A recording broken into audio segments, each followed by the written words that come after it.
Hi, everybody, and welcome to the Property AI Report.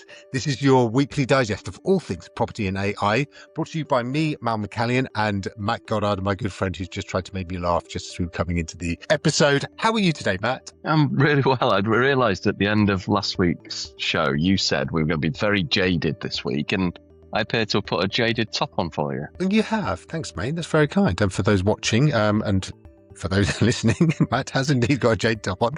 Maybe but you yes, are we jaded. are here. Yeah, a little bit jaded. It has to be said. So yeah, we launched My Portrait in beta on Tuesday night, which is very exciting. So there to we're getting feedback. We're making sure that a lot of the stuff that we've been building is being built out in public, and we just want to make sure that people are getting the portal that they want.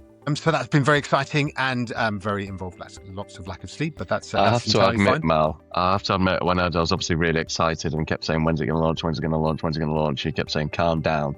When I finally got a chance to use the voice mode, I was disappointed it wasn't your voice that I was interacting with. Maybe that's coming. That's a premium upgrade, actually. So we'll get to that later.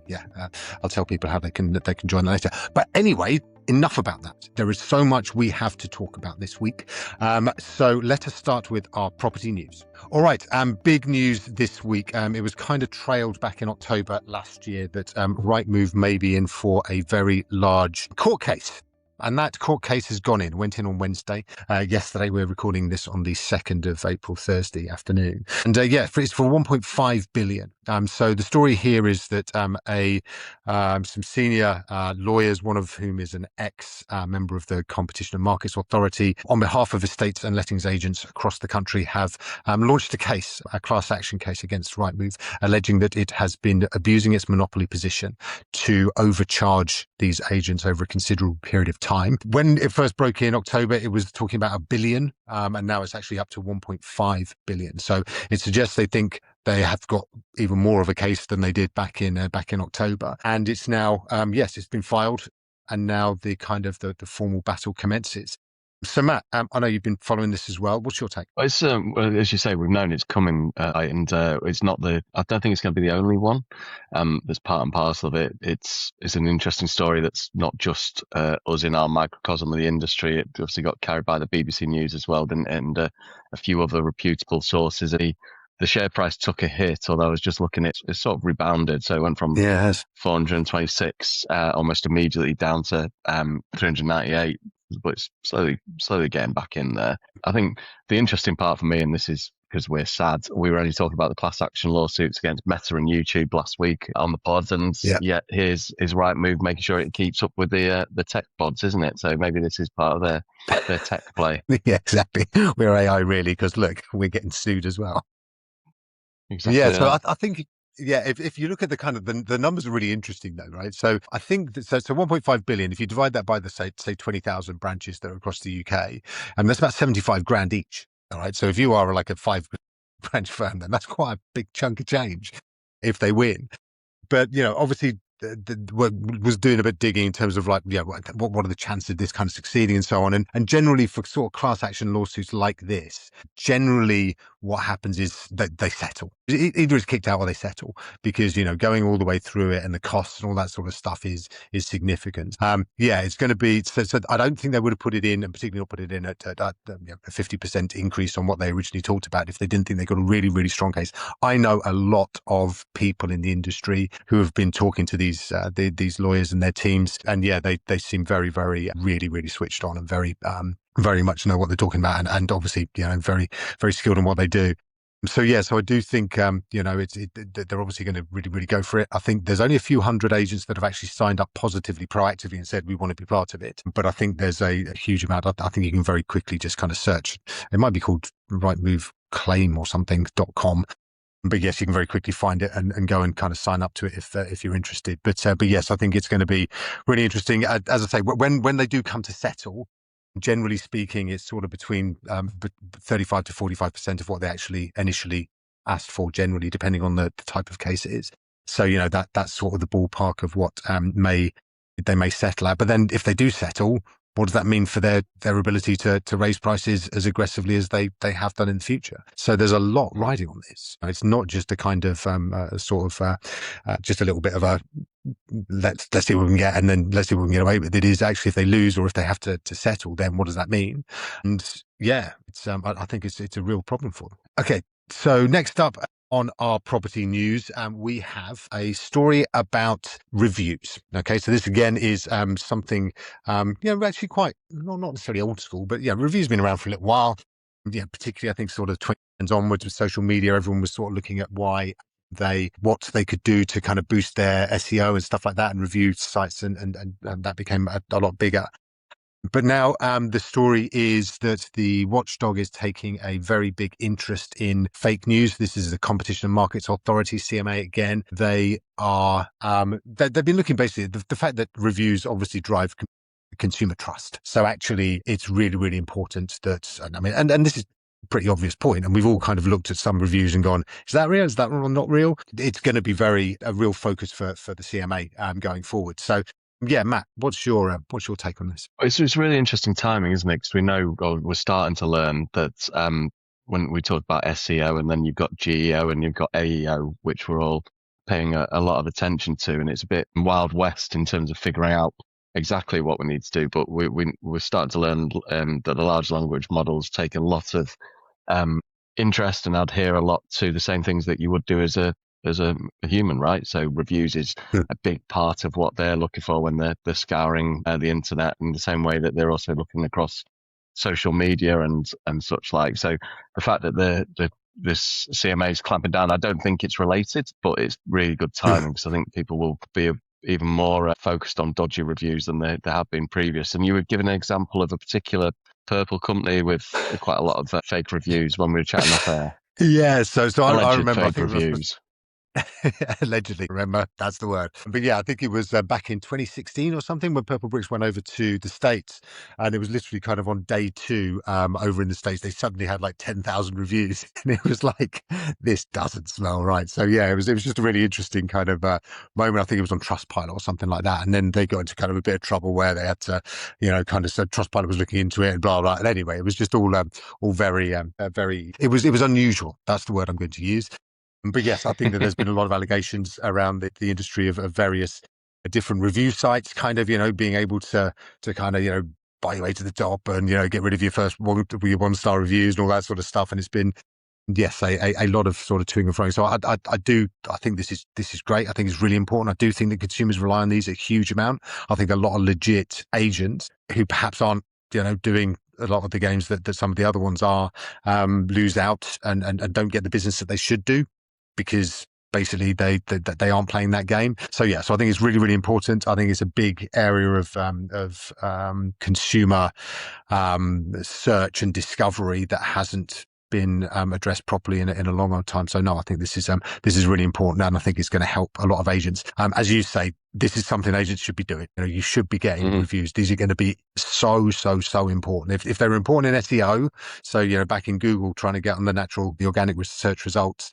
then in the world of AI, it is going to be almost the most important thing, is how many reviews you got, what those reviews say. Make sure that the text of those reviews is on your site, and make sure that, it kind of goes deep into the branch pages as well, because that is what the large language models are looking for. It's not just kind of like a handoff somewhere else. It's like you need to have those really emphatic, positive reviews on your website and testimonials, because that's, as you say, what large language models and AI are really, really looking for right now. All right, further, deeper into our property news we go. We also wanted to have a little look at, there's been some coming together of some self-employed estate agents. So those that know Avocado, that's been one of the brands that's been quite out there, hasn't it? It's been talked about quite a lot. And its founder is basically said, he's joined up with Lee O'Brien of IAD.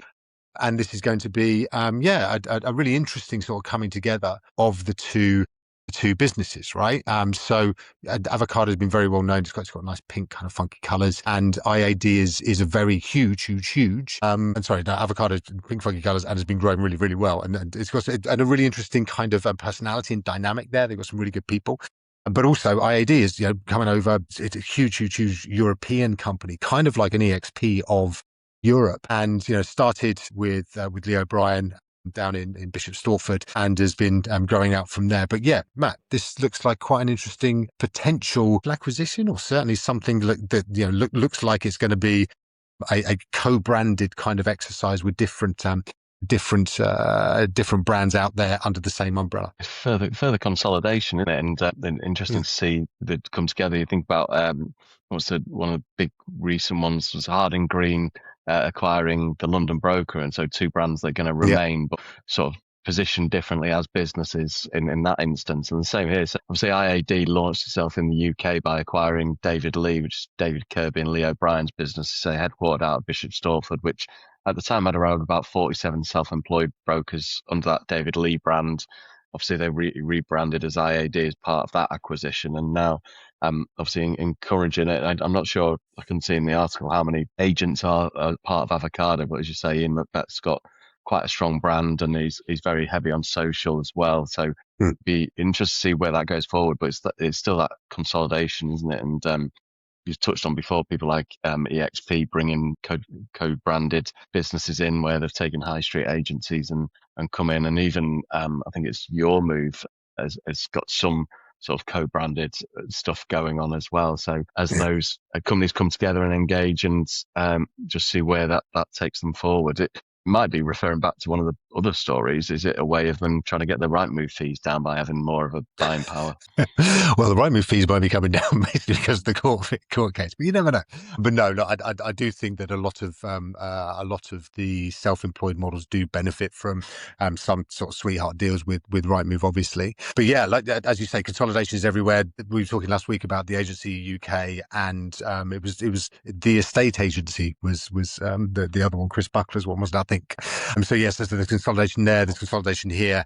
Yeah, it does seem like, I think we've spoken before about how big this particular category is starting to get in terms of self-employed. I think it's something up to like 5%.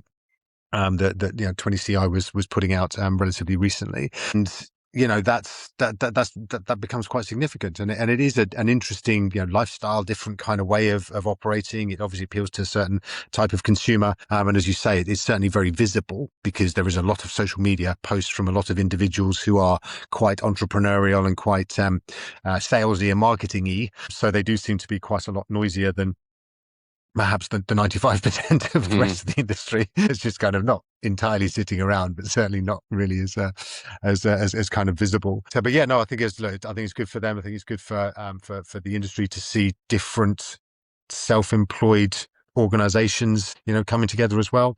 EXP is obviously very huge, and it's going to be interesting to see how this plays with them and with their individuals as well, because IAD, I think, is kind of been eyeing how do we become the EXP. They'll come up and challenge EXP. So I think that's going to be quite an exciting battle to watch going forwards as well. So yeah, that is our property news for this week. Let us have a chat about AI and tech news. All right, we are going to start where I think we started last week, which is Claude, possibly even the week before.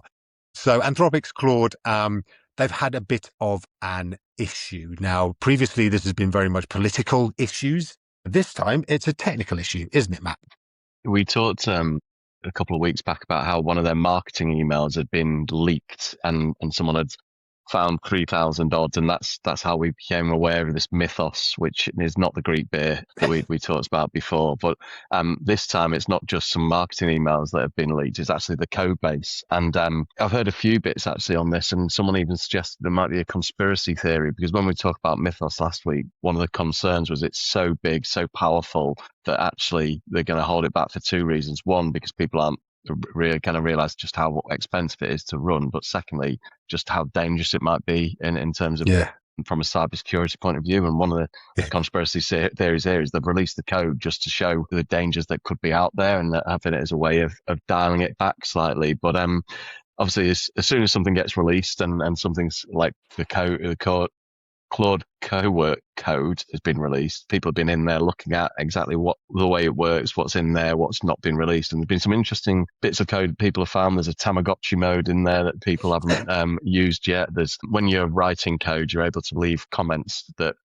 don't affect it, and there's clearly, for those when Claude Code was released, which was February 2025, it's amazing to think it's already been flown past a year that it's been out there. But a lot of Mhm. Claude Code is actually now being written by Claude Code, so it's writing Yeah. itself. And there's still, it appears from what's been leaked that humans are reviewing what's been written, but some of the comments that are left say things like, "Not quite sure what this is doing, but let's ship it anyway," which is a slightly worrying point that I've certainly had Have chats you with. never written that? Have you never written that? And No, you so, don't fess up to things like that. You maybe put "fix me" and then like try and remind yourself to go back and fix it. But maybe in a Word document where I'm not sure if it's grammatically correct. But it's just showing that these things are dangerous. That if you don't take care. But there is that conspiracy theory lurking that it's the biggest and most powerful that is still wedded to the American government, because there was a concern, wasn't there, that some of the stuff that's going on in the Middle East was being triggered by Claude, even though yeah, there's the spat going exactly. on with them. That is a challenge, and should people really be mindful of this, and just how on the precipice of a new age that we are with everything. Yeah, no. So like you, I've spent, I mean, I spend way too much time looking at things and articles and comments about different things. So the one that I saw, this conspiracy theory I saw yesterday was that this was just an April Fool joke, and I was just sitting there going, "What?" And then so actually to the point that when you sit there just going, "Well, it might be. It's really not." And then you kind of go and check. It's like, no, it's not. So yeah, it is a yeah. So this is a really serious situation actually for Anthropic. So yeah, Claude, they're kind of their main model, which is really, really popular right now. It's been at the top of the App Store for a little while. Big on ethics, big on, we're not going to, allow autonomous killing and all that sort of stuff and surveillance of US citizens by the government. But yes, whether they've attracted the attention of all of the best hackers in the world, yes, the actual code for Claude, which is their big model, has been leaked and it's got an enormous amount in it. It is an absolute gift to their competitors, like of OpenAI, Grok and people like that, that they will be absolutely pouring all over this.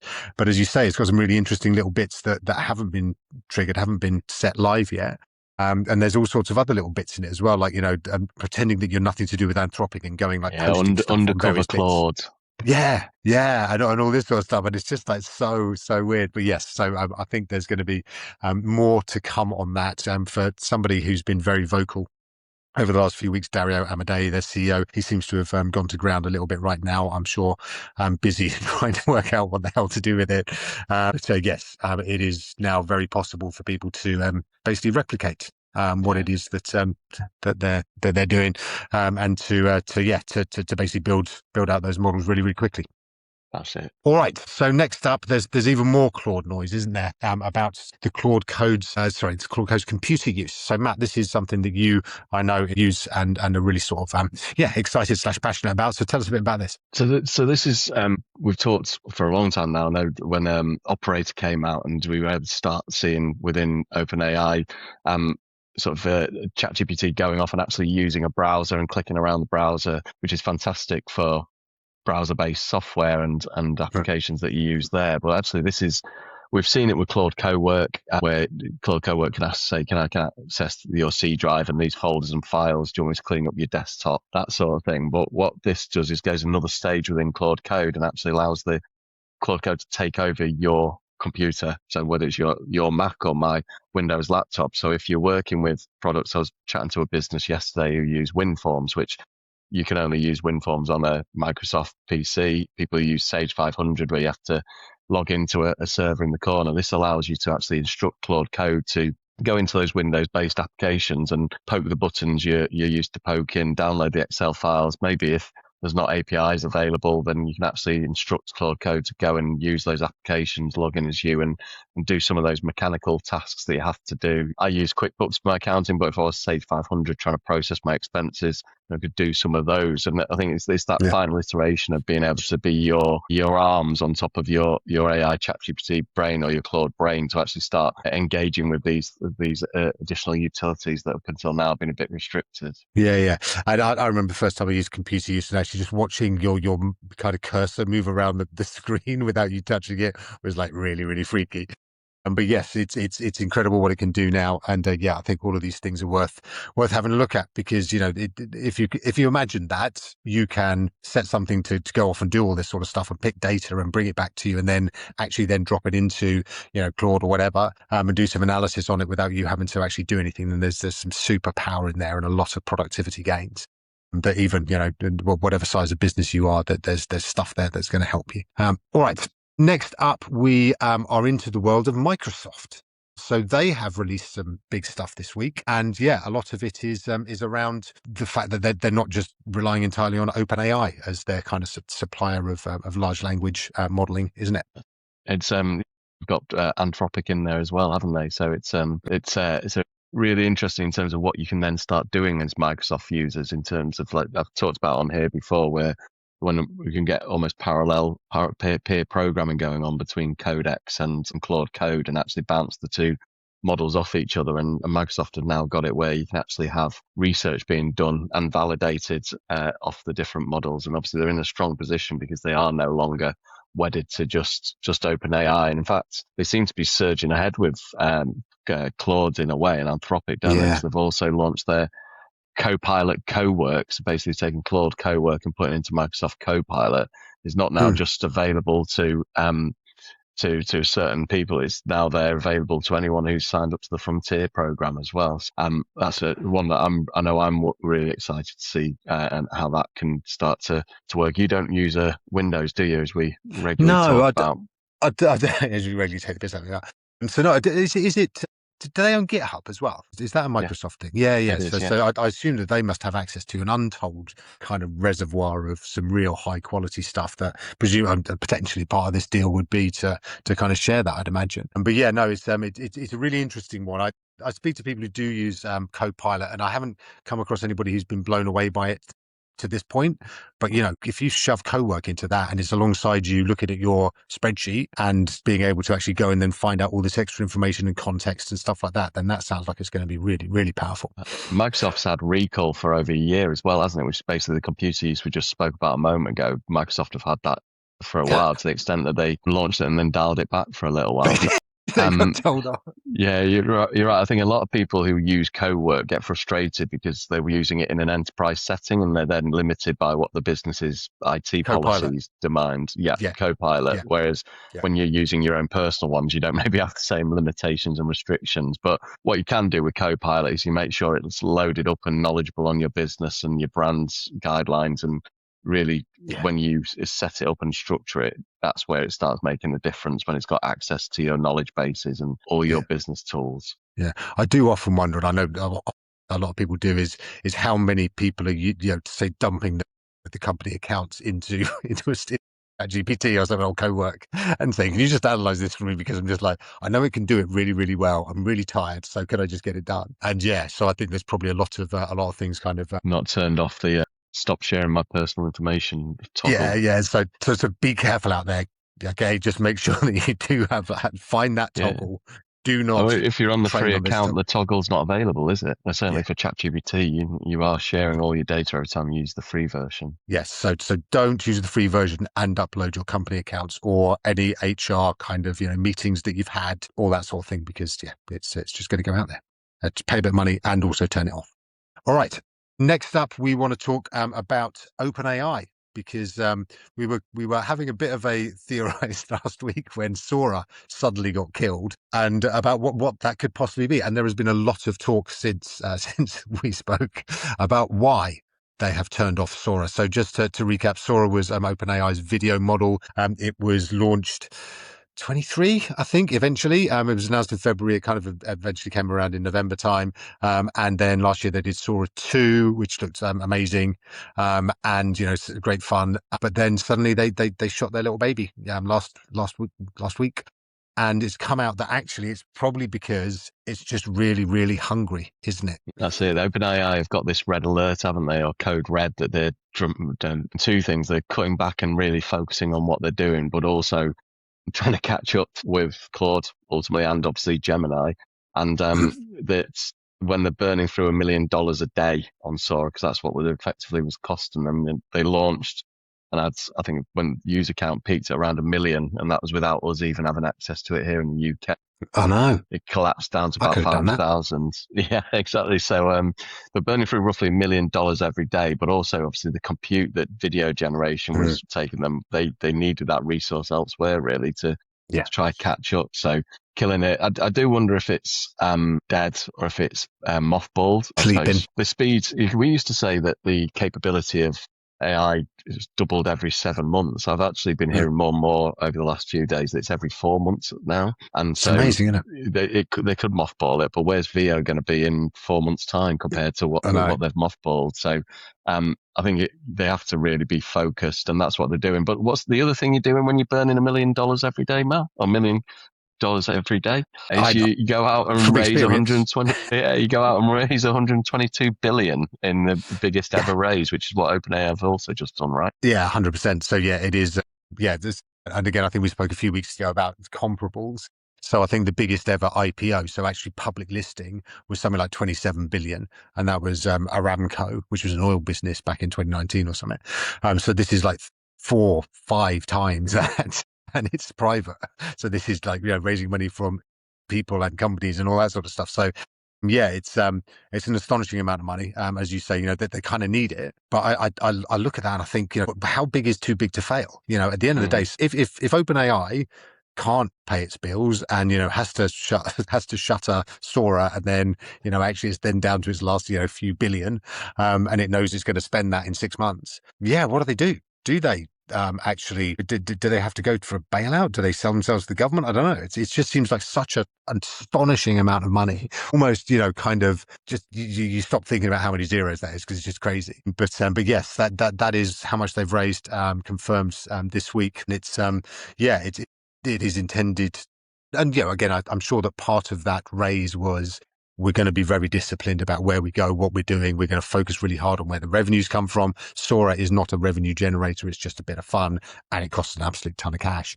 So yeah, so presumably that discipline is coming, as we spoke about last week. There's a lot of side quests that they are kind of getting rid of, just to really focus and double down on the battle ahead. And it's a significant battle, right? I mean, Anthropic is assailed by various different things, some of them self-inflicted, but yeah, there's still grok in the wings. You can't count them out yet. And there's others that are kind of are pushing through as well. So yeah, it's going to be it's big news for them, and congratulations to them. Astonishing, and bravo. But yeah, there comes with a great raise comes great responsibility. So they're going to have to try and get all that money into very very return on investment-y type bet. And I think they've shown that they haven't really got that kind of feel. I know it's a very new area, so it's really difficult to have a feel for what's going to work and what's not. But yeah, they do seem to have backed a few things that they've had to reverse out of. So it's going to be interesting to see where they deploy all of that wodge. All right. Next up in our AI and tech news, we want to talk about Oracle. So Oracle is a computer business, really, from I think it's even predates the 90s, I think. But it's it's basically it's got 120 odd thousand people, employees. It's shedding 30,000 of them. It's become very involved in the AI space, because it's part of the big Stargate project that President Trump announced back when I think his first week or two of his second term. Larry Ellison, who heads that up, was there with him, and has been a kind of Trump fan since. So yes, he's benefited from that kind of exposure. But yes, it looks now like the people that are going to pay most for the fact that he's been involved in all this AI server building is a lot of their employees, right? Which is yeah, genuinely sad for them. Yeah, very much so. And it's 18% of their employee base is that 30,000. So it's a huge figure. And it's on a regular basis, we're talking about people, and are they actually using AI as the excuse for just straightening out their businesses where they maybe been a bit overstaffed. Flabby. And yeah, exactly. I'm working through that. And as you say, Oracle had sort of gone quiet and then shot back into it as like almost the fourth cloud service provider as part of Yeah, I everything know. last year. And I think they over were second or third for it for a while. So really surged there. But it's when there is a concern over there. They've got a government shut down, but this isn't just in America, is it? It's all over the world. The jobs are at risk. So very sad to see, but it seems to be that people are dressing them up as AI. And I know you were concerned that were they dabbling in areas they shouldn't be there as well. Yeah. So it's a sign of the times, absolutely, and also you flagged up my bad maths there because yeah, they've got 160 odd thousand, not 120 odd thousand employees, and they've shared 18% of them. But yeah, no, yes, I wonder and I worry. You know, obviously we work in AI quite a lot, and we see the power of it, and we see what you can do with all this stuff. And yes, I do think that it's going to take a while for most businesses to really kind of embrace it and deploy it. But yes, there will be a number of people who will, whose jobs will disappear, just as the internet got rid of a load of jobs, right? And just as the trains got rid of the navvies on the canals and all that sort of thing. So there's going to be changes, and there are going to be different things, as we repeat all the time. But it bears repetition again. If you're out there and you're a bit concerned, go start playing. Start playing around with AI. Don't put any company information into the free one, but go and play. Go and try and find some stuff out. If you can get Claude co-work, it's amazing, and it really will show you what is possible because it will kind of work alongside you. It will go off and fetch information, and it is literally like a kind of an active sort of intern that's really really amazing and can really help you. So go play, go find out. And teach yourself, educate yourself on what is possible within AI, because it's already phenomenal. As you said, it's doubling every 4 months or so. And I remember, I'm old enough to remember back in 2024 when everyone was worried about whether, the scaling laws were going down and, actually AI was slowing down to a stop. And it's like, it's just gone crazy again. So no, there's a lot coming. And do obviously keep listening to us because we'll help you out. It's Easter weekend as well, isn't it, Mal? And we know from the Christmas period, that's when Claude Code and Claude Co-work really took a bit of a leap, where people had a chance to sit down and actually have a play. Do we mean people like you and me? Yeah. Use this long weekend, basically. Don't talk to your family. Don't do any of that. Yeah, forget the sun. Just sit inside in the dark for a long time. Go into the night. 3 o'clock, and yes, just see what you can build. Honestly, it's hilarious. You can build all sorts of stuff. So even for for my portal, we've been building out like a marketing hub, where you can go on and you can kind of like get some co-branding stuff, and yeah, literally just kind of basically vibe coded it and got it up and running through OpenClaw, through email, and it's amazing, and it works really really well, and everybody loves it. So yeah, it's literally, you can do things that you could not even imagine a few weeks ago you could possibly do, but it's just really good. So yes, so go play, but actually do talk to your family a little bit in between your sessions. You can just hit your OpenClaw to talk to them. All right, that is almost the end of our AI and tech news. Just one very quick one on SpaceX. So SpaceX is filing for an IPO. So it's going to float. That is in June. So that is when Elon Musk will become the first trillionaire, we think.